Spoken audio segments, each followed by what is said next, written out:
अभी सब्सक्राइब करें Atul coaching centre YouTube channel को और घर बैठे पाएं सभी पाठ्यक्रम की पूर्ण कवरेज फिजिक्स एवं केमिस्ट्री विषयों में आजमगढ़ के सबसे प्रसिद्ध शिक्षक श्री प्रकाश। यूनिट 5 में पृष्ठ रसायन यानी सरफेस केमिस्ट्री चल रहा था, जिसमें हमने इसके पहले एक वीडियो आप लोगों को दिया है।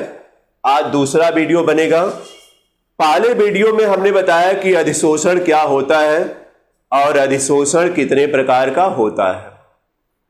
देखिए, जो यह प्रकार या टाइप्स जिसको हम बोलते हैं, तो उसका आधार अलग अलग होता है। यह जो भौतिक और रासायनिक अधिशोषण है, उसके बंध के आधार पर इसको दो भागों में बांटा गया है।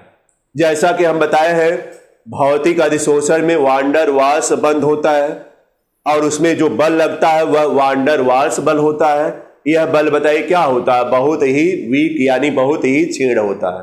यह तो सबको समझ में आया। जबकि देखा जाए रासायनिक बंध हमने बताया था, आप लोग नोट करिएगा, तो ये लिखे होंगे रासायनिक अधिशोषण में, तो उसमें रासायनिक बंध होता है।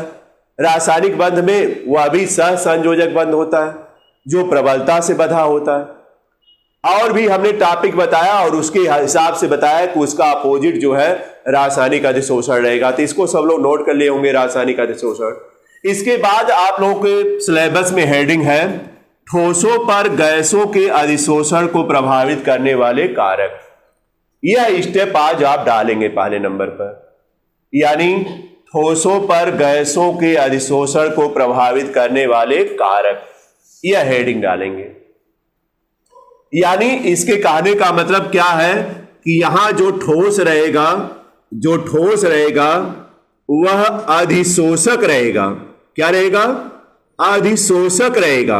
और जो गैस रहेगी वह क्या रहेगी? अधिशोष रहेगी। अधिशोष से रहेगी। बोले क्लियर है कि नहीं? देखिए, हेडिंग से ही क्लियर है कि यह जो है, जो ठोस है वह अधिशोषक रहेगा, यानी यह अपने पृष्ठ पर गैस के मॉलिक्यूल को क्या करेगा? चिपकाएगा। यही मतलब हुआ, यह चिपकाएगा। तो इसका अर्थ भी समझिएगा। तो लिखिएगा यहां पर ठोस अधिशोषक, यहां पर ठोस अधिशोषक,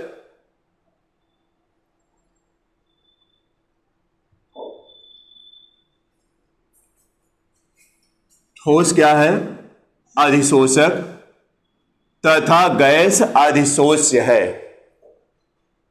गैस अधिशोष्य है।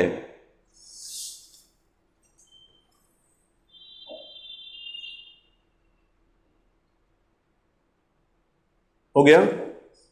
अब देखिए, ध्यान दीजिएगा सब लोग। तो कौन कौन से कारक इसको प्रभावित करते हैं, इसके बारे में लिखना रहेगा। तो पहले नंबर पर देखिए, ठोस की आकृति पर भी निर्भर करेगा, या ठोस की प्रकृति आप कहिए। प्रकृति में तो कहीं आ जाएगा, उसमें आकृति भी आएगी। अगर आपका ठोस भाग खुरदुरा है, ठोस भाग क्या है? खुरदुरा है, तो उस पर गैस जो है, गैस का मॉलिक्यूल जब जाएगा तो वह जो है जल्दी उसको पकड़ लेगा, अगर खुरदुरा है तब। अगर चिकना है, चिकना में जैसे आप ठोस के पृष्ठ पर आयल या तेल लगा दीजिए, तो बताइए चिकना भाग हो जाएगा कि नहीं? और चिकना भाग हो जाएगा तो वह जो है चिपकेगा नहीं। आपको एक उदाहरण देते हैं इसके तहत। आप जानते हैं लोहे में जंग लगता है, या लोहे पर जंग लगता है, कहिए सही बोले कि नहीं? लोहे पर क्या लगता है? जंग लगता है। यानी क्या होता है? लोहे की सतह पर ऑक्सीजन, जो वायुमंडल में ऑक्सीजन है, उसकी ऑक्साइड की एक परत आकर जम जाती है ऊपर, जिसको आप कहते हैं जंग लग गया, उसके ऊपर ही चिपकती है। बताइए, अभी तो एक प्रकार का क्या है? अधिशोषण ही है। इसमें कौन अधिशोष है, कौन अधिशोषक है? लोहा क्या है? अधिशोषक है, सही है ना? और गैस में ऑक्सीजन क्या है? अधिशोष। अब आप जंग से बचाने के लिए क्या करते हैं? बोलिए। आयल या पेंट करते हैं। बोलिए, तेल लगाते हैं या तो पेंट कर देते हैं, तो क्या होता है? तब बताइए, ऑक्सीजन उस सतह पर जब आती है तो जल्दी बताइए चिपक पाती है या जल्दी अधिशोषित हो पाती है? नहीं हो पाती। होती भी है तो बहुत समय लग जाएगा। तो बताइए, पृष्ठीय भाग पर अगर देखा जाए तो निर्भर किया कि नहीं, यानी पृष्ठ की प्रकृति पर निर्भर किया कि नहीं? अगर पृष्ठ आपका खुरदुरा है तो गैस का अधिशोषण क्या होगा? ज्यादा होगा।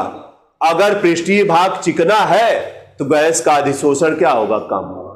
एक प्रैक्टिकली अनुभव हमने दिलाया। तो यह पहला नंबर नोट किया जाए तो नोट करिएगा, रुक जाइएगा। क्या लिखे हैं? अधिशोष्य है ना, लिखिएगा।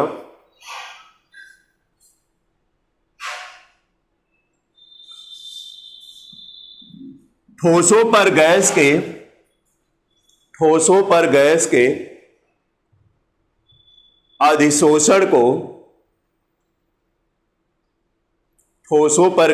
अधिशोषण को निम्न कारक प्रभावित करते हैं। ठोसों पर गैस के अधिशोषण को निम्न कारक प्रभावित करते हैं।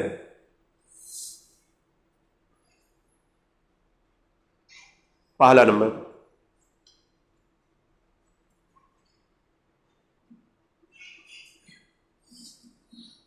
यदि ठोस का पृष्ठ, हेडिंग नहीं है बस उसी तरह डालिएगा फर्स्ट नंबर में, यदि ठोस का पृष्ठ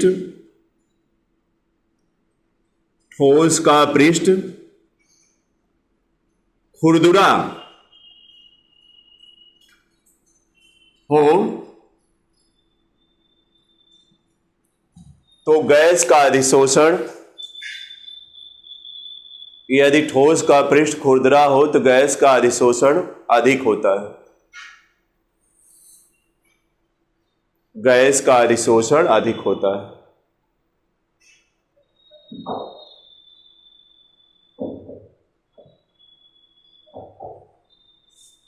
कंफर्म हो गए? गैस का अधिशोषण क्या होगा? अगर चिकना है तो कम रहेगा। ये तो समझे जाएंगे आप। दूसरा पॉइंट डालिए। तो देखिए, यहां ठोस की प्रकृति पर भी निर्भर कर रहा है और यह भी है, ठोस का अगर पृष्ठीय क्षेत्रफल ज्यादा है, हमने लिखवाया भी है, और उसकी अपेक्षा भार क्या है? कम है। क्यों? पृष्ठीय क्षेत्रफल की अपेक्षा भार क्या है? कम है। तो बताइए, पृष्ठीय क्षेत्रफल जब बढ़ेगा तो ज्यादा से ज्यादा गैस को अवशोषित करेगा कि नहीं? गैस को ज्यादा से ज्यादा अधिशोषित करेगा। बोलिएगा, अवशोषित नहीं बल्कि अधिशोषित। कभी गलती ना हो इस तरह, क्योंकि अधिशोषित आप पढ़ रहे हैं। अधिशोषण और अवशोषण तो अलग है, इसको ध्यान रखिएगा, गलती ना हो ऐसे। तो चलिए दूसरा नंबर लिखिएगा। ठोस का पृष्ठीय क्षेत्रफल अधिक होने पर, ठोस का पृष्ठीय क्षेत्रफल अधिक होने पर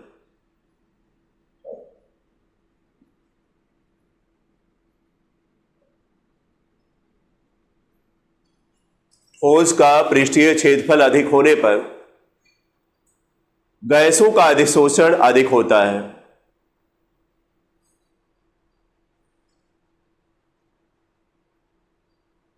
अधिक होता है।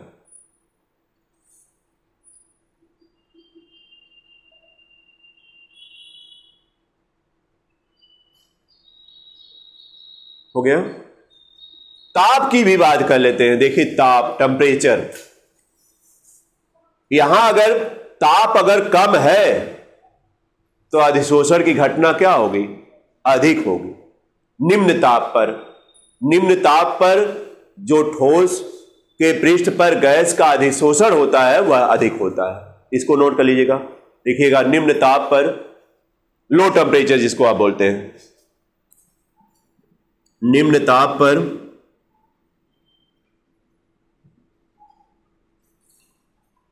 ताप पर गैस का अधिशोषण ठोस के पृष्ठ पर, गैस का अधिशोषण ठोस के पृष्ठ पर अधिक होता है।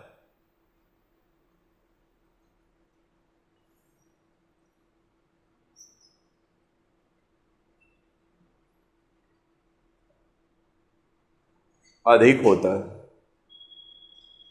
हो जाएगा निम्न ताप पर। ताप निम्न होना चाहिए।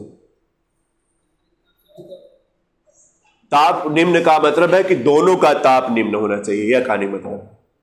अगर ताप ज्यादा रहेगा तो उस समय देखिए ठोस का पृष्ठ रहेगा या गैस रहेगी, गैस का भी ताप ज्यादा रहेगा तो वह ऊपर ही उठना चाहेगी, पृष्ठ पर चिपकने से चिपकेगी नहीं बल्कि ऊपर उठ जाएगी।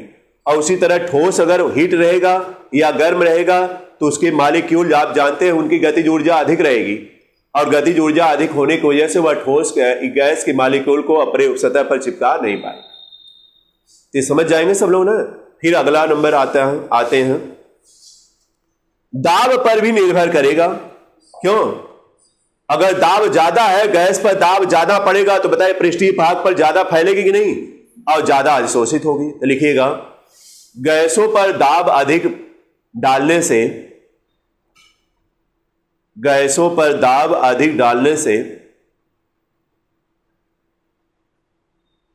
गैस के अणु, गैसों पर दाब अधिक डालने से गैस के अणु ठोस के पृष्ठीय भाग पर, ठोस के पृष्ठीय भाग पर अधिक अधिशोषित होते हैं, ठोस के पृष्ठीय भाग पर अधिक अधिशोषित होते हैं।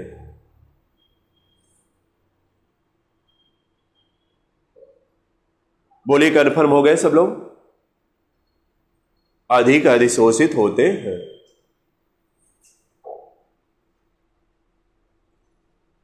तो कन्फर्म है सब लोग ना? तो क्या हुआ बताइए? 4 पॉइंट हो गया, 4 पॉइंट हो गया। पांचवा एक और पॉइंट नोट करिएगा, पांचवा पॉइंट रहेगा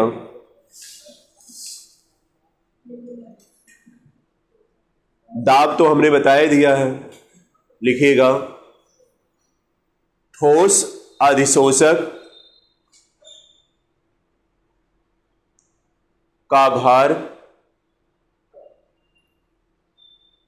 पृष्ठीय क्षेत्रफल से, पृष्ठीय क्षेत्रफल की अपेक्षा कम होने पर, पृष्ठीय क्षेत्रफल की अपेक्षा कम होने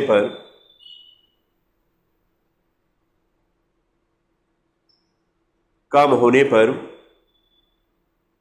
ये बताए थे ना, भार जो है कम होना चाहिए, गैस का अधिशोषण अधिक होता है, गैस का अधिशोषण अधिक होता है।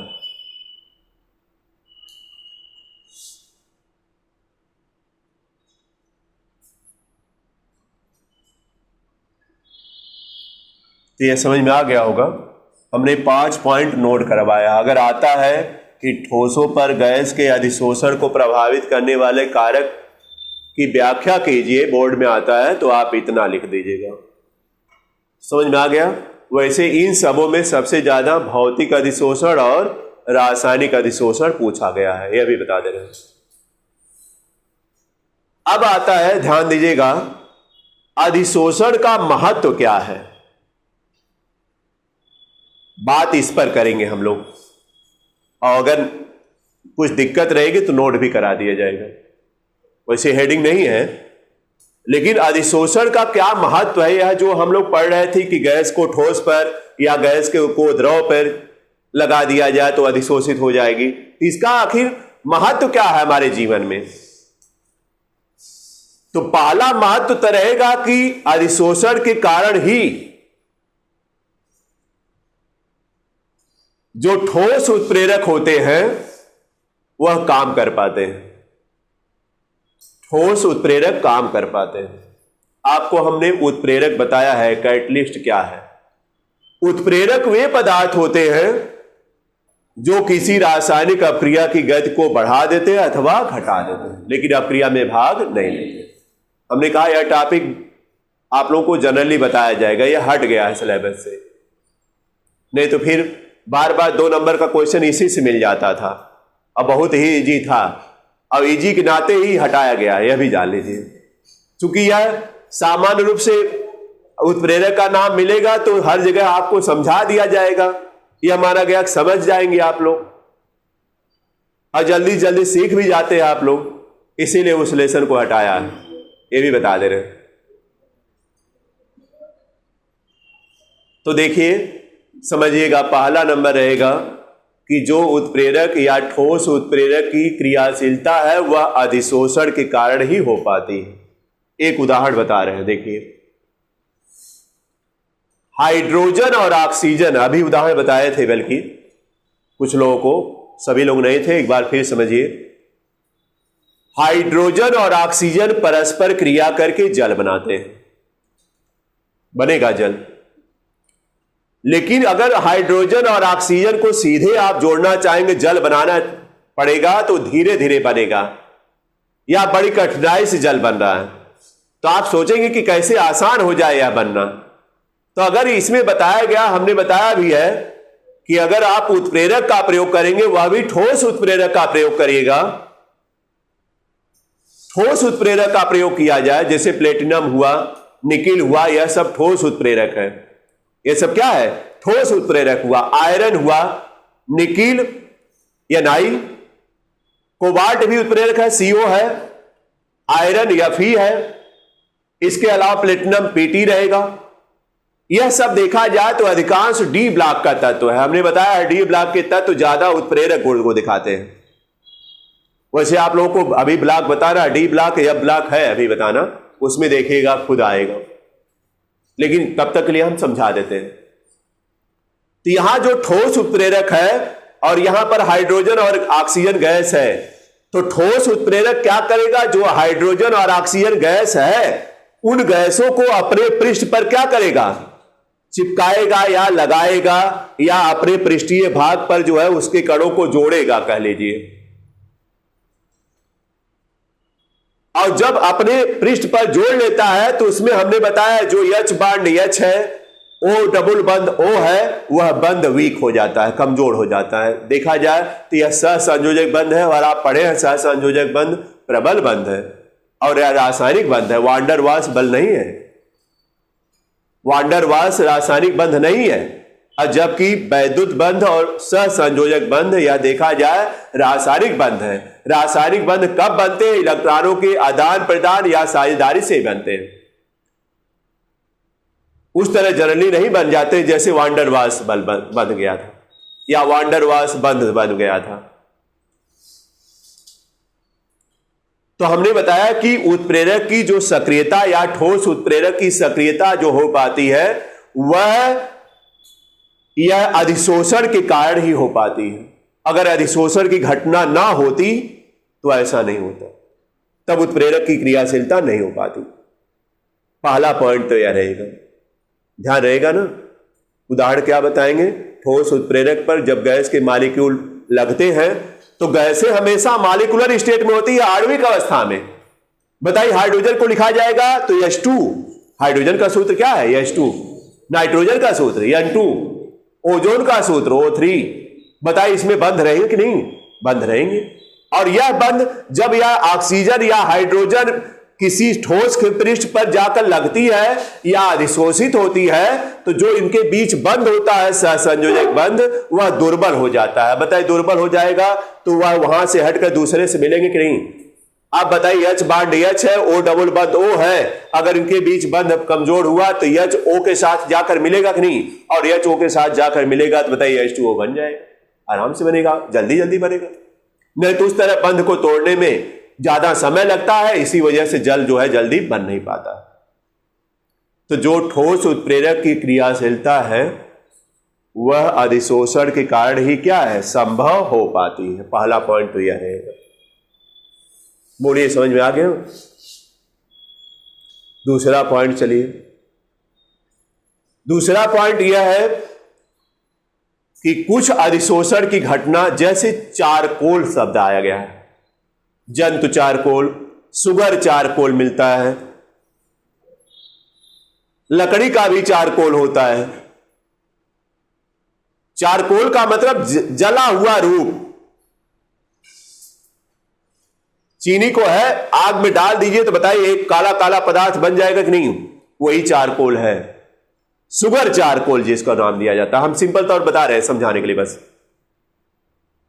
क्योंकि यहां चारकोल के बारे में हमको बताना नहीं है, लेकिन आया गया बताना। जंतु चारकोल भी बनता है, बताइए, जंतुओं को नहीं जलाया जाता, जंतु चारकोल भी बनता है। लकड़ी का भी चारकोल बनता है। लकड़ी का चारकोल अगर बनाना है, बता दे रहे हैं कि लकड़ी को बताइए, अगर देखा जाए कोयला कैसे बनता है, बोलिए। कोयला बनता है, लकड़ी को क्या किया जाता है, पूरा हीट कर दिया जाता है और खूब हीट करके जो है तब वही जो है देखा जाए तो कोयले का रूप धारण कर लेती है लकड़ी। वह जो है काष्ठ चारकोल कहिए या लकड़ी का चारकोल कहिए नाम दिया जाता है। तो कोई चारकोल जब किसी विलयन में डाला जाता है तो वह अधिशोषण की घटना करता है। अधिशोषण का मतलब है कि विलयन में से कुछ पदार्थ आकर उस पर चिपक जाते हैं, या कुछ पदार्थ विलयन के जो पदार्थ हैं उस चारकोल के पृष्ठीय भाग पर लग जाते हैं। तो बताइए अधिशोषण हुआ कि नहीं? अधिशोषण हुआ, जिसकी वजह से उसकी मात्रा उस विलयन में कम हो जाती है।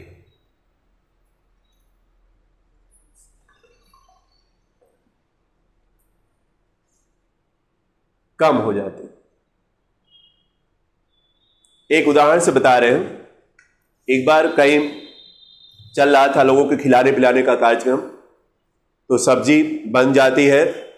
सब्जी बनी थी किसी पात्र में, उसमें नमक ज्यादा हो गया। एक उदाहरण बता रहे, एकदम देखा हुआ उदाहरण है, आप इसे समझ जाएंगे। तो नमक थोड़ा चेक कराया जाता है, भाई देखा जाए नमक ठीक है कि नहीं। एक लोग चेक किए और कहे कि वैसे प्रयास तो ये किया जाता है नमक कम है, ज्यादा ना हो, ज्यादा हो जाएगा तो कोई जुगाड़ नहीं है। हम लोग तो यही सोचते हैं, सही बात भी है, जुगाड़ नहीं। लेकिन वहां पर जो है नमक ज्यादा हो गया था सब्जी में। तो जो बनाने वाले थे कहे बाबू क्या बात है, तो लोगों ने बताया कि ज्यादा नमक हो गया। ध्यान दीजिएगा हमारी बात, एकदम आप लोगों पर है एकदम आशा। तो कहा ठीक है ठीक है। तो उस समय बता रहे कि यह गैस से भोजन नहीं बन रहा था बल्कि लकड़ी से बन रहा था। उसमें बड़ी बड़ी लकड़ियां डाली गई थी और वह मोटा मोटा जो है लकड़ी था, तो वह जल रही थी लकड़ी। और उस लकड़ी को निकाला उसने, मतलब जलती हुई लकड़ी को निकाला और सब्जी में डाल दिया। हम लोग कहिए यह क्या कर रहा है? यानी काष्ठ चारकोल वह बनी थी, देखिए ध्यान दीजिएगा, जलती हुई लकड़ी थी ना, वह शुद्ध मानी जाती है। उससे नहीं भोजन कैसा हो गया, कुछ नहीं। वह उसी को डाल दिया, उसके बाद फिर थोड़ी देर बाद निकाल दिया और कहा कि आप चेक करिए नमक ठीक था।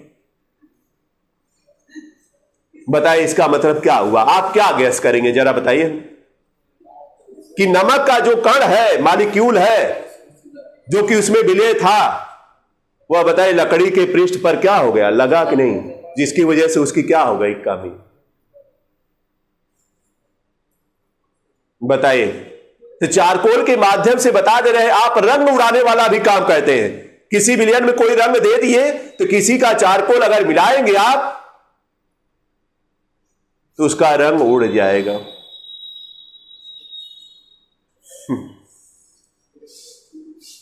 आपको बता दे, मिलता भी है केमिस्ट्री में कि चीनी का शुद्धिकरण जब किया जाता है या चीनी को एकदम साफ किया जाता है तो उसमें जंतु चारकोल का प्रयोग किया जाता है। अभी इसके आगे बोलना ठीक नहीं रहेगा।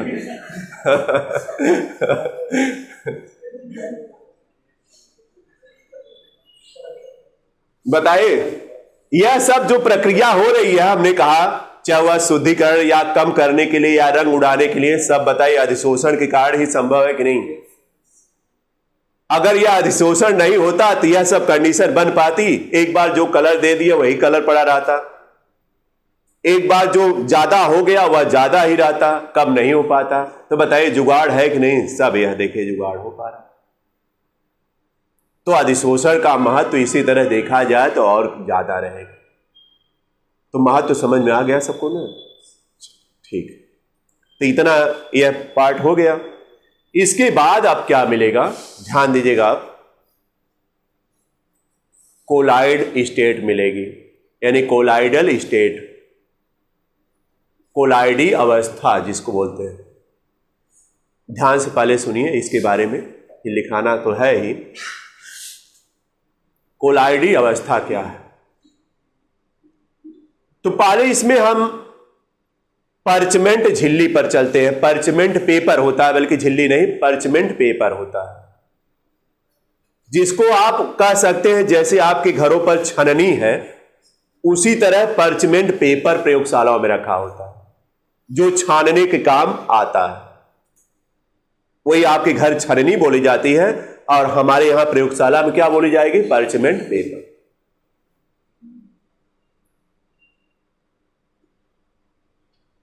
तो ग्रैहम, यह जो है साइंटिस्ट हैं, ग्रैहम ने बताया कि जो हम लोगों के आसपास पदार्थ हैं, अगर उनका जलीय विलयन बनाया जाए तो वह दो अवस्थाओं में पाए जाते हैं।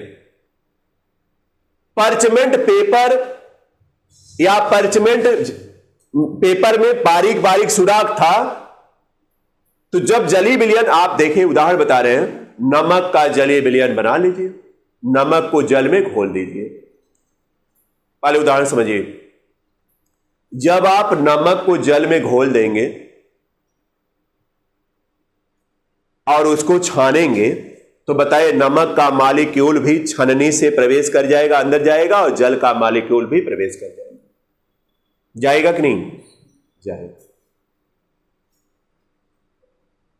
और एक है कि आप दूसरा उदाहरण बता रहे हैं, स्टार्च ले रहे हैं नाम, जिसको मंड बोला जाता है, बायोलॉजिकल वर्ड है यह, मंड बोला जाता है। और जानते हैं मंड कहां पाया जाता है?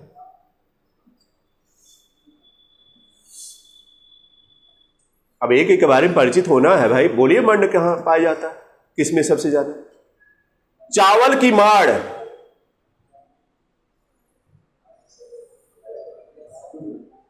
अब भी बताना पड़ेगा। चावल की माड़ का मतलब, जब चावल पकता है तो ऊपर बताए एक लिक्विड नुमा परत आती है कि नहीं, वही चावल की माड़ है, उसमें मंड की मात्रा ज्यादा होती है। उसको ऐसे नमक डालकर खाना भी चाहिए, सबसे ज्यादा टेस्टी भी रहेगा, उसके साथ साथ मंड की भी मात्रा ज्यादा आपको मिल जाती है। लेकिन अब उतना माड़ नहीं निकल पाती चावल में, लोग फैशन में आ गए, चूंकि अब उतना माड़ नहीं निकल पाती, चूंकि सबको एकदम चावल जो है व्हाइट चाहिए, एकदम चमकता हुआ चावल। आप जाएंगे दुकानों पर तो यही देखते हैं किसके यहां चमक रहा है, और जिसके यहां थोड़ा धूमिल है आप लेना पसंद नहीं करते हैं। जबकि धूमिल वाला ही देखा जाए तो उसी में मंड ज्यादा है, और जो एकदम बारीक समझिए उसको बार बार मसला गया है, तो बताइए मंड तो ऊपर होता है ज्यादा, वह भाग निकल जाता है, जिसकी वजह से हम लोग को चावल में मंड का अंश कम मिल पा रहा है इस समय। तो जो चावल की माड़ है हमने बताया, वही स्टार्च समझिएगा बस, और भी स्टार्च है, वही स्टार्च है चावल की माड़। चावल की माड़ को जरा ध्यान दीजिएगा, हमारी बात कान खोलकर सुनिएगा। चावल की माड़ को थोड़ा पानी में डालकर और उसको छन्नी से छानिएगा, तो क्या बताइए चावल की माड़ छन्नी में से प्रवेश कर पाएगी? नहीं। मान गए कि नहीं? नहीं करेगी। अगर इस पर नहीं मान रहे हैं तो बताइए, आप चावल की माड़ अगर नहीं पा रहे हैं तो गोंद ले लीजिएगा, गोंद तो पा जाएंगे ना। गोंद को थोड़ा पानी में डालकर उसके बाद छानिएगा, तो क्या बताइए गोंद के मॉलिक्यूल निकल पाएंगे? छन्नी से निकल पाएंगे? आपके घर पर जो छन्नी है नहीं निकल पाएंगे।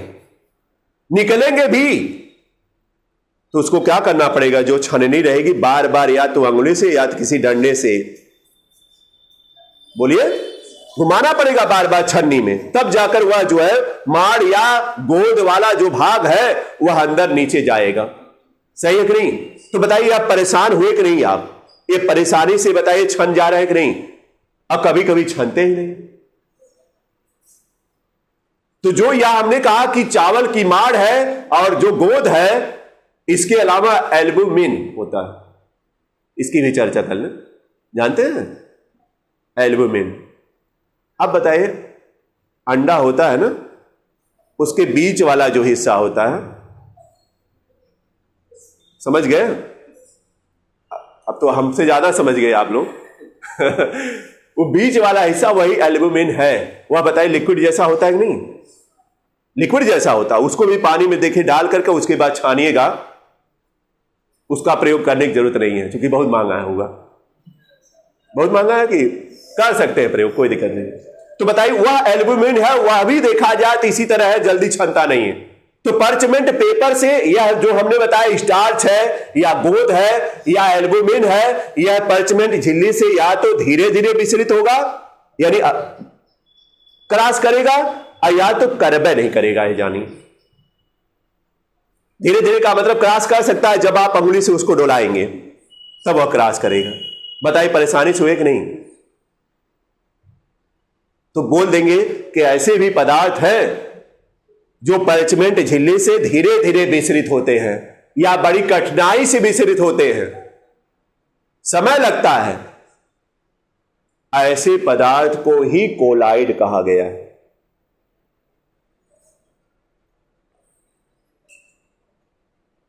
ऐसे पदार्थ को ही क्या कहा गया? कोलाइड। अब तो समझ गए ना? और जो एक और है जो हमने कहा कि आसानी से निकल जाते हैं कण, वह क्रिस्टलाभ कहलाएगा। जैसे बताए चीनी पानी में घोलिए, नमक पानी में घोल दीजिए या यूरिया पानी में घोल दीजिए, बताए घुल जाती है कि नहीं? और इसको आप छानेंगे अपने घर पर, छाननी से छानिए या पर्चमेंट पेपर से छानिए, तो यह बताए इसमें यूरिया के मॉलिक्यूल, चीनी के मॉलिक्यूल, नमक के मॉलिक्यूल बताए क्रॉस कर जाते हैं कि नहीं? अगर पूरा घुले हैं तो क्रॉस कर जाते हैं। तो बताए ऐसे पदार्थ को क्रिस्टलाभ कहा गया। क्या कहा गया? क्रिस्टलाभ कहा गया। बात समझिएगा हमारी। तो ग्रैहम ने कहा कि यह जो पदार्थ है वह दो अवस्थाओं में रहेंगे, या तो क्रिस्टलाभ रहेगा या तो कोलाइड रहेगा। क्रिस्टलाभ कौन रहेगा? जिसके विलयन पर्चमेंट झिल्ली से आर पार कर जाते हैं सीधे, वह कहलाएगा क्रिस्टलाभ। उदाहरण है ना आपके पास? किसका किसका विलयन? चीनी का विलयन, नमक का विलयन और यूरिया का विलयन। इतना तो याद रहेगा ना, और भी मिलेगा। यह क्रिस्टलाभ कहलाएंगे। अब कोलाइड कौन कहलाएगा? गोंद है, स्टार्च है, एल्ब्यूमिन है। तीन तो याद रहेगा, चूंकि आपके आसपास है इसलिए हमने जिलेटिन वगैरह भी आएगा नाम, लेकिन उसके बारे में हम लोग नहीं जान पाएंगे अभी। तो जो आप जान रहे हैं, जो आपके आसपास था उसका हमने जिक्र कर दिया, और उसका प्रैक्टिकली अनुभव भी आप लोग लिए हैं। प्रैक्टिकली अनुभव भी उसका लिए हैं आप लोग, उसमें कोई दिक्कत नहीं आएगी। तो बोलिए समझ में आ गया ना? तो ग्रैहम ने क्या किया कि पर्चमेंट झिल्ली के आधार पर या पर्चमेंट पेपर के आधार पर या पर्चमेंट झिल्ली के पर्चमेंट पेपर के विसरण के आधार पर पदार्थों को दो भागों में बांटा, एक क्रिस्टलाभ और दूसरा क्या? कोलाइड। क्रिस्टलाभ में कौन कौन आएगा आप जानी गए, कोलाइड में कौन कौन आएगा जानी गए। अभी आप लोगों को बस हम इसकी थियरी बता रहे हैं, समझा रहे हैं। याद हो गया ना? फिर देखिए, जब यह कह दिए और इनकी थियरी चारों तरफ बढ़ने लगी तो और भी वैज्ञानिक थे, उन्होंने इसके बारे में पूरा मंथन शुरू कर दिया कि इनका सही है कि गलत है। गलतियों को ज्यादा लोग खोजते हैं, जानते हैं, अच्छाइयों को कम लोग खोजना चाहते हैं, इसलिए गलती जल्दी नहीं करनी चाहिए। ये भी बता दे रहे हैं, अच्छाइयां नहीं फैलाते हैं, खराबियां ज्यादा फैलाते हैं। अगर आपके अंदर कुछ खराबी है तो ज्यादा फैलाएंगे। तो यहां भी खराबी ढूंढने लगे कि यह जो है दो भागों में बांट दिए, क्रिस्टलाभ और कोलाइड, यह सही है कि गलत, इसको देखा जाए। तो उन्होंने क्या किया आपको बता दें हम कि यूरिया है या नमक है। उदाहरण बता रहे हैं, नमक को जल में घोलेंगे तो पर्चमेंट झिल्ली से तो क्रॉस कर जाएगा बड़े आसानी से, और क्रॉस भी करेगा। लेकिन नमक को जब बेंजीन में आप घोलते हैं, किसमें घोलते हैं? अब देखिए क्या क्या डिस्कस हो रहा है। इनकी थियरी अलग हो गई ना, दिमाग से अलग कर लीजिएगा। वो क्या कहे, ग्रैहम ने कहा क्या। अब वैज्ञानिक इस पर प्रयोग करने लगे कि इनका जो रिजल्ट है वह सही है कि नहीं, देखा जाए। अलग अलग प्रयोग करने लगे। प्रयोग में पहला प्रयोग क्या चला कि यह जो है नमक लिया गया, नमक को जल में घोला गया, तो यह तो जान ही रहे हैं कि परचमेंट पेपर से आर पार कर जाएगा इसके कारण, इसलिए कहा जाता है कि जो नमक के कण है वह क्या है, क्रिस्टलाभ है। लेकिन यही नमक जब आप बेंजीन में घोलेंगे, बेंजीन कार्बनिक विलायक है जिसका सूत्र CCCH6 होता है, जब इसी को बेंजीन में घोल करके इसके बाद जब परचमेंट पेपर से गुजारा गया तो यह जो है नमक के कण या नमक के मॉलिक्यूल परचमेंट झिल्ली से आर पार नहीं कर रहे। रुक जाइए भाई, आर पार नहीं कर रहे। नमक के कण चूंकि देखिए पानी में तो आसानी से घुल जाते हैं, आप जान ही रहे हैं, पानी में आसानी से इतना घुल गए कि जितना मॉलिक्यूल की साइज पानी के कणों की थी उतना साइज अपना कर लिए नमक के मॉलिक्यूल, जिसकी वजह से दोनों आर पार कर जा रहे हैं। लेकिन जब वही बेंजीन में घोलेंगे तो आप जानते हैं कि बेंजीन में जल्दी घुलेगा नहीं, अब घुलेगा तो धीरे धीरे घुलेगा, अब घुलेगा तो कणों की साइज जो है इतनी छोटी नहीं हो पाएगी। कितना भी घुल जाए, अगर आप घोल लीजिएगा, कणों की साइज उतना छोटी नहीं हो पाएगी जितना कि पानी के कणों की साइज थी। बताइए जब साइज छोटी नहीं हो पाएगी तो बताइए परचमेंट पेपर से विसरित हो पाएंगे? नहीं हो पाएंगे। तो बताइए वही नमक बेंजीन में नहीं परचमेंट से गुजर रहा, अब पानी में गुजर जा रहा। तो बताइए अब कहा उन्होंने कि नमक को क्या कहा जाए, अब हम क्रिस्टलाभ कहें कि कोलाइड कहें? बताइए रिजल्ट यही ना आएगा कि क्या कहा जाए, आप बताइए आप लोग। इसी तरह और भी वैज्ञानिक प्रयोग किए, एक उदाहरण हमने बताया, और भी वैज्ञानिक प्रयोग किए और इनके परिणाम को कहे कि यह परिणाम गलत। उन्होंने क्या किया, पदार्थों को जो है 3 भागों में बांट दिया।